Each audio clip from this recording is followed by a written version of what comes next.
there's not just 20 children here, there's more than 50. And there's more than 100 children in different trafficking rings that are tied together in different cities. He said, we have a plan. I believe we can rescue over 100 children in one day, but I need your help on a big scale. And I said, well, how much do you need? He said, I need you. Can you be in Colombia in 2 days? Now, he knew more about my background than most people. He knew that I have a set of skills from a previous life that makes me somewhat safe in a dangerous place. But more important than that, he needed somebody who could effectively negotiate a multi-million-dollar real estate deal with the traffickers. The head trafficker had a piece of property he wanted to develop into a child brothel sex resort, something like a Jeffrey Epstein Island type of a thing. And he needed $8 million to build it out. But he believed he could make tens of millions of dollars a year selling these children to wealthy business owners from around the world that would fly in. And Tim said, I believe that if you come down here and you tell him, listen, I will fund your project under one condition. I'm going to be back in a couple of weeks. I'm going to bring a bunch of my rich friends. You bring all the children you have right now. You prove to me that you can be successful with this project. I'm going to have a party. You bring all these kids to my party, and if I like what I see, I'll fund your deal.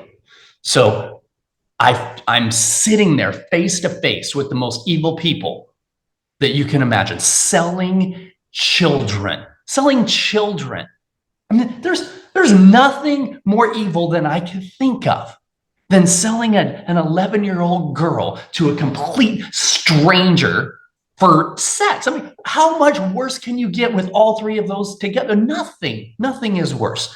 And so I'm sitting there at this table, and one of the traffickers was a female. She was a modeling beauty queen type thing in Cartagena, and she had this fake modeling agency that she was going around to towns in Latin America and telling the parents, oh, your daughter's too pretty to be working in the field. She should be a model, and bringing them to this photo shoot, and boom, these kids had disappeared. Horrific things happening because of the demand and the amount of money that was at stake. And so we negotiate this deal. The federal agents in Colombia provided like 70 agents for us. These guys showed up in Cartagena with 54 children. We did 3 separate cities at the same time on the same day, and over 120 victims were rescued that day.